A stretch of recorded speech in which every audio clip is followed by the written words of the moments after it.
Detroit, where even the potholes have trust issues. I'm Jason Miller, 39 years old, automotive designer by trade, and apparently a fool by marriage. The realization hit me like a Michigan winter, sudden, brutal, and impossible to ignore. It started with the yoga mat. Rebecca, my wife of 8 years, had always been into that spiritual stuff, but lately she'd been rolling out that purple mat like it was a red carpet to enlightenment. Every morning at 5:30, there she was in our living room, contorting herself into positions that looked more like apologies than exercise. Before we dive deeper into this story, I have one small request.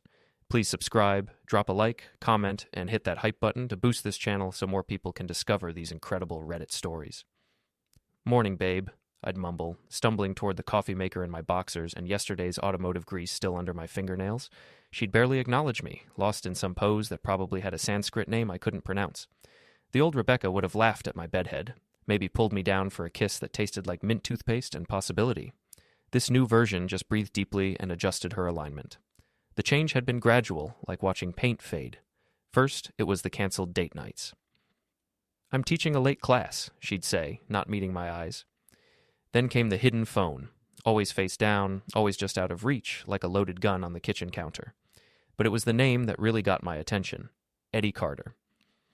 "Eddie says I need to reconnect with my authentic self," Rebecca announced one Tuesday evening, picking at her quinoa salad while I demolished a burger that would have made her old self steal a bite. "Eddie?" I asked, trying to keep my voice casual. "New student? He's complicated." She got that dreamy look, the one she used to reserve for me. "He's been through so much.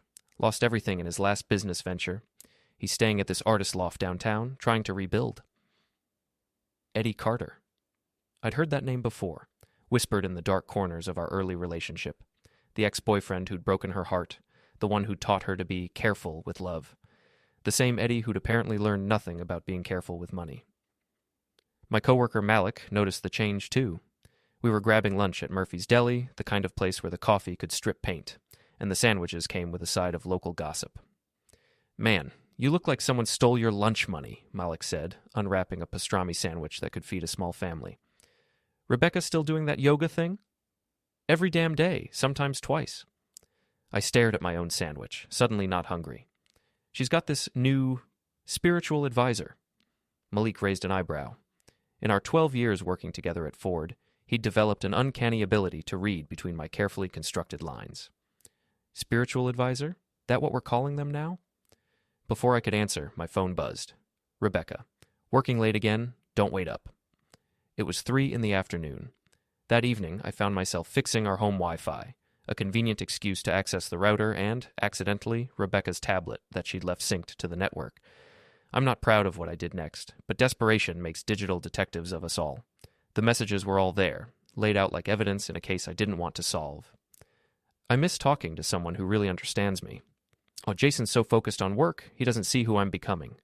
I dream about what we could have been. And finally, the one that made my coffee taste like betrayal. "I'll be back with you soon. I just need to figure out how." I laughed. Actually laughed out loud in our empty kitchen. At least they weren't texting, just soul-bearing. Rebecca had always been dramatic, but this felt different. This felt like an ending disguised as a beginning. The Kowalskis next door were out on their porch, probably cataloging every car that came and went from our driveway. Mrs. Kowalski waved, and I waved back, wondering how long it would be before the whole neighborhood knew what I was just beginning to understand. My marriage was over. The only question now was whether I'd go down quietly or take a few people with me. Confronting a cheating spouse is like defusing a bomb. One wrong word, and everything explodes. I chose my moment carefully. Saturday morning, Rebecca's usual meditation time, when she'd be centered and spiritual and hopefully less likely to throw something. She was in the living room, legs crossed, eyes closed, looking peaceful in a way that made my chest tight with something between love and rage. "We need to talk," I said, settling into the chair across from her. Her eyes opened slowly, like she was surfacing from deep water. "Can't this wait? I'm in the middle of reconnecting with Eddie?" The words hung in the air like smoke. Rebecca's face went through a series of expressions, surprise, guilt, defiance, before settling on something I didn't recognize. "How did you?" She stopped herself, straightened her shoulders. "You went through my things." "Your tablet was open. I saw the messages." She stood up, pacing to the window that looked out on the Kowalskis' perfectly manicured lawn. "You don't understand what this is about?" "Then explain it to me." Eddie needs me, Jason. He's lost everything. His business, his apartment, his confidence. He's living in this tiny loft, eating ramen, trying to figure out how to start over. And that's your problem, because? She spun around, and for a moment I saw a flash of the old Rebecca, the one who'd fight for what she believed in. Because I love him. I never stopped loving him. There it was. The truth, clean and sharp as a blade. What about us? I asked. 8 years of marriage, the house, the life we built? You built a life, Jason. I just lived in it. Her voice was soft, almost kind, which somehow made it worse. You're suffocating me. Eddie sees who I really am. I nodded slowly, feeling something cold and calculating settle in my chest. Okay. If that's how you feel, then we're done. But I'm not making this easy for you. Within an hour, I'd canceled the Tesla delivery that was supposed to arrive Monday, Rebecca's early birthday present. I froze our joint accounts, changed all the passwords on our streaming services, and called a locksmith to change the front door locks. If she wanted to leave for someone who appreciated her, she could do it without taking half of everything I'd worked for. Rebecca packed quickly, throwing clothes into suitcases with the efficiency of someone who'd been planning this for weeks. The Kowalskis were definitely watching now, probably taking notes for the neighborhood newsletter. This is childish, Rebecca said, struggling with a suitcase that wouldn't close. This is practical. Eddie can provide for you now. She paused at the front door, looking back at our living room like she was memorizing it. For a moment, I thought she might change her mind. I'm not the villain here, Jason. Neither am I. After she left, the house felt different. Not empty, exactly, but expectant. Like it was waiting for something to happen. I poured myself a bourbon and sat in my chair. The one Rebecca always said was too big for the living room. Malik called around 9.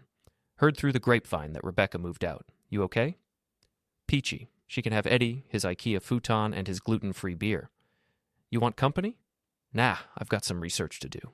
Eddie Carter, it turned out, was easier to investigate than I'd expected. His business, Carter Creative Solutions, was hemorrhaging money faster than a punctured radiator. 3 months behind on rent, 2 suppliers threatening legal action, and a business loan that was probably keeping him awake at night. I had a contact at First National Bank, Jim Morrison, who'd gone to high school with my dad. Jim owed me a favor from when I'd helped design his son's science fair project. Nothing illegal, just a friendly conversation about Eddie's creditworthiness and whether the bank might want to take a closer look at his loan status. By Monday morning, the dominoes were already starting to fall. The thing about small-time entrepreneurs is they're usually one phone call away from disaster. Eddie Carter got his call on Tuesday at 9:47 a.m. I know because Carla, Rebecca's best friend and fellow yoga instructor, couldn't keep her mouth shut. I ran into Carla at the grocery store, in the produce section where she was squeezing avocados like they held the secrets of the universe. Jason! She looked genuinely surprised to see me, which was interesting since our neighborhood wasn't that big. How are you holding up? Fine. Better than fine, actually. I grabbed a bag of apples, the kind Rebecca always said were too expensive. How's Rebecca adjusting to her new life? Carla's face did something complicated. It's been challenging. Eddie's business hit some rough patches. Rough patches? The bank called in his loan, some issue with his credit rating, and his biggest client dropped him yesterday. She leaned in conspiratorially. Between you and me, I think Rebecca might have jumped ship at the wrong time. I made sympathetic noises while internally calculating how long it would take for Eddie's world to completely collapse. The beauty of financial pressure is that it's perfectly legal and absolutely devastating. Where are they staying? I asked, like I cared. His loft, but it's not what Rebecca expected. 1 room, no real kitchen, and the building's having issues with the heat. Carla paused. She asked if she could borrow some money yesterday. From you? $500. For groceries, she said. That evening, I treated myself to dinner at Romano's, the Italian place Rebecca always said was too expensive. The waitress, a college kid named Amy, was chatty and flirtatious in a way that reminded me I wasn't actually gone. You eating alone tonight? She asked, refilling my wine glass. By choice, I said. Sometimes alone is better than the alternative. She smiled. I like that attitude. Driving home, I felt something I hadn't experienced in months. Possibility. Maybe Rebecca leaving wasn't the end of my story. Maybe it was just the end of a chapter I'd outgrown. The next morning, I was in my garage, organizing tools and enjoying the silence when I heard the side door rattle. Then came the sound of someone trying to force the lock. I grabbed a wrench and moved to the window. Rebecca was crouched by the door, using what looked like a bobby pin to try to pick the lock. "Can I help you?" I called out, opening the main garage door. She jumped like she'd been electrocuted. "Jason, I left some of my yoga equipment in here." "Did you? I don't remember seeing any yoga equipment when I reorganized yesterday." "My blocks and my meditation cushion? The cushion that's currently in your car?" She glanced back at her Honda. Eddie's BMW was apparently one of the casualties of his financial collapse, and I could see the purple cushion clearly visible in the back seat. "Look, I just need to get a few things." "No." I stepped out of the garage, still holding the wrench. "You made your choice. You don't get to come back and cherry-pick what you want. Those are my things that you abandoned when you left." I was aware of the Kowalskis watching from their kitchen window, probably recording this for posterity. "You want your stuff? Have your lawyer call my lawyer." "I don't have a lawyer." "Then I guess you don't need your stuff that badly." Rebecca's face went red. "You're being cruel." "I'm being practical. There's a difference." She stormed off, but not before shouting loud enough for the whole neighborhood to hear. "You can't keep my things. I'll call the police." Mrs. Kowalski came out to get her mail, at 10 in the morning, 3 hours after it was usually delivered. "Everything okay, Jason?" "Just fine, Mrs. K. Just fine." That afternoon, my phone buzzed with a text from an unknown number. "Stay out of my business, or I'll ruin yours. E." I stared at the message for a long moment, then typed back, "Looking forward to it." Eddie Carter had no idea what he was dealing with, but he was about to find out. Eddie's first mistake was threatening me via text message.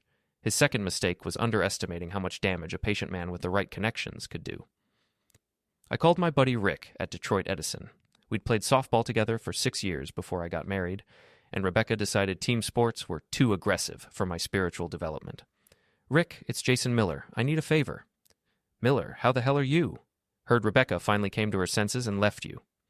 "Something like that. Listen, I've got a question about building code violations. Hypothetically speaking, if someone was running a business out of a residential loft without proper permits, hypothetically, they'd be looking at fines, possible shutdown, and a very unhappy landlord. And if someone happened to report such a violation, well, we'd have to investigate, due diligence and all that. Eddie's loft was shut down for code violations by Thursday. By Friday, his landlord had started eviction proceedings. By Saturday, his remaining client had canceled their contract after receiving an anonymous tip about Eddie's unstable business situation. I was feeling pretty good about myself until Eddie showed up at my office Monday morning. Ford's design department is usually a quiet place, engineers hunched over computers, the soft hum of creativity and caffeine. Eddie's entrance changed all that. "Where is he?"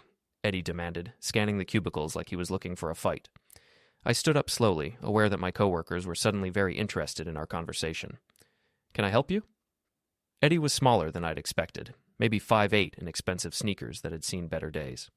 His hair was artfully messy in that way that takes 45 minutes to achieve, and he had the kind of stubble that suggested he was either very hip or very tired. "You know exactly why I'm here," he said, loud enough to ensure everyone could hear. "You've been sabotaging my business." "I don't know what you're talking about." The bank loan, the building inspector, the client who suddenly decided I wasn't reliable enough.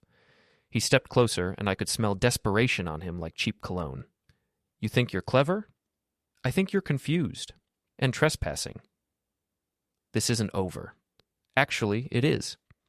That's when Eddie made his third mistake. He pushed me. Not hard, just a shove to the chest, the kind of thing that might have been dismissed as accidental. But I'd been waiting for him to make a physical move. I slapped him. Not a punch, not a shove, a clean, sharp slap across the face that echoed through the office like a gunshot. Eddie stumbled backward, more from surprise than force, his hand flying to his cheek. "That's for sending my wife home crying," I said calmly. "Next time I'll slap some sense into you." Security arrived within minutes. Someone had hit the panic button, but by then Eddie was already retreating, his face red with humiliation and my handprint. "You're crazy," he shouted from the elevator. "I'm thorough," I replied. The office was buzzing for the rest of the day. Malik brought me coffee and a donut around 3. "So," he said, settling into the chair beside my desk. "That was Eddie?" "That was Eddie. Smaller than I expected." Disappointment often is. That evening, I was leaving the office when I found Eddie waiting by my car. His BMW, the one that had supposedly been repossessed, was parked nearby, and I could see Rebecca in the passenger seat, looking like she wanted to be anywhere else. "We need to talk," Eddie said. No, we don't. You've destroyed everything I worked for. I've done nothing illegal. Unlike you, apparently. I unlocked my car door. Running a business without proper permits, lying to clients about your financial status, threatening people via text message. You did this to yourself. Rebecca told me what kind of man you are. Controlling, manipulative. Rebecca tells a lot of stories, doesn't make them true. Eddie stepped closer, and I could see he was shaking, whether from anger or fear, I couldn't tell. Stay away from us. Gladly. But first, let me give you some advice. I leaned against my car, casual as Sunday morning. Next time you want to steal someone's wife, make sure you can afford to keep her. That's when Eddie swung at me. I'd been expecting it, hoping for it, actually. I ducked easily. Eddie had the coordination of a drunk flamingo and pulled out my phone as he stumbled past. Go ahead, I said, hitting record. Try again? I'm sure Rebecca would love to see how her knight in shining armor handles conflict. Eddie lunged again, and this time I stepped aside and let him fall against my car. He bounced off the hood, cursing, while I captured every moment in high definition. You're pathetic, I said, still recording. No wonder your business failed. No wonder Rebecca's going to leave you, too. She loves me. She loves the idea of you. There's a difference. Eddie was crying now, actual tears streaming down his face as he realized how completely he'd been outmaneuvered. Please, he said, just leave us alone. Ongi, I'm not the one who showed up at your workplace. I'm not the one making threats. I'm just a guy whose wife left him for a loser. I stopped recording and smiled. But hey, at least you two deserve each other. I sent the video to Rita, Eddie's ex-girlfriend, whose number I'd gotten from his business website. She called me 20 minutes later. Is this really Eddie Carter? In all his glory. What a pathetic piece of shit. I'm sending this to everyone I know. By morning, Eddie's meltdown was making the rounds on local social media. Rebecca called me for the first time since she'd left. You have to stop this, she said without preamble. Stop what? You know what. The video, the harassment, Eddie's having panic attacks. That's unfortunate. Maybe he should see a therapist.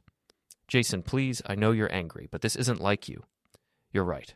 The old me would have just let you go quietly, but the old me was an idiot. What do you want? Nothing from you.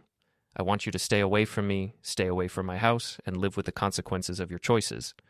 And if we do that, then maybe Eddie's next business venture won't mysteriously collapse. There was a long pause. You can't do this forever. Watch me. But I was wrong about that, because Rebecca and Eddie were about to make one final, desperate play that would end this whole thing once and for all. The call came at 11:30 on a Thursday night, rain hammering my windows like an angry ex-wife. I almost didn't answer. Unknown number, late hour, nothing good ever came from that combination. Jason? The voice was barely a whisper. It's Rebecca. What do you want? Can I come home? I sat up in bed, suddenly wide awake. What happened? Eddie. He's been drinking. A lot. And when he drinks, he gets mean. Her voice cracked. I made a mistake. I know that now. Where are you? Outside, in the car. I went to the window and looked out. Rebecca's Honda was parked under the streetlight, engine running, windshield wipers fighting a losing battle against the storm. I changed the locks. I know. I didn't know where else to go. Part of me, the part that remembered 8 years of marriage, of shared dreams and quiet Sunday mornings, wanted to let her in. But the larger part, the part that had been systematically destroying Eddie Carter's life for the past month, knew better. You made your choice, Rebecca. I was confused. Eddie made me think. Eddie didn't make you do anything. You chose him.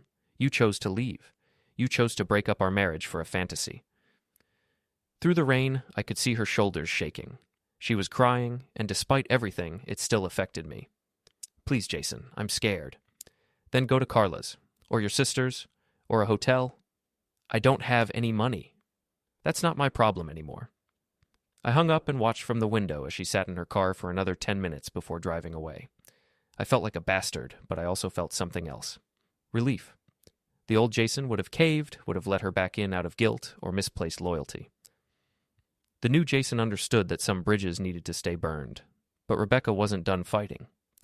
Saturday evening, I was grilling a steak on my back patio, something Rebecca had always complained about, said the smoke bothered the neighbors, when I heard voices from the front yard. Loud voices. I walked around the side of the house and found Eddie standing on my front lawn, swaying slightly, pointing at my house like he was giving a tour of his failures. "This is where the bastard lives," he was saying to Rebecca, who stood a few feet away looking embarrassed and desperate. "This is where your precious husband sits, pulling strings like some kind of puppet master." The Kowalskis were on their porch, of course.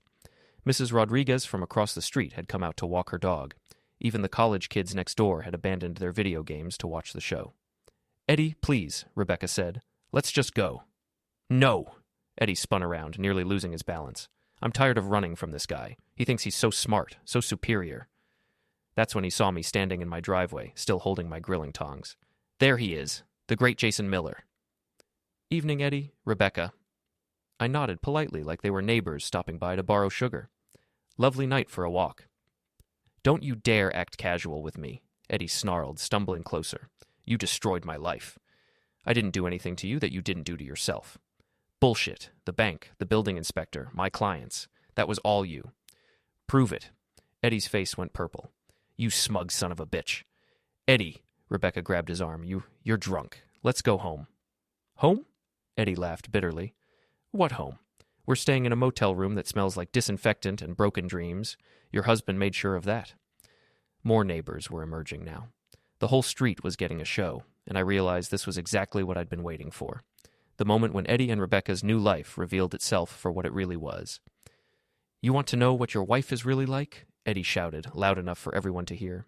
"She's a user. She came to me when things got tough with you, crying about how you didn't understand her, how you were holding her back." "Eddie, stop," Rebecca pleaded.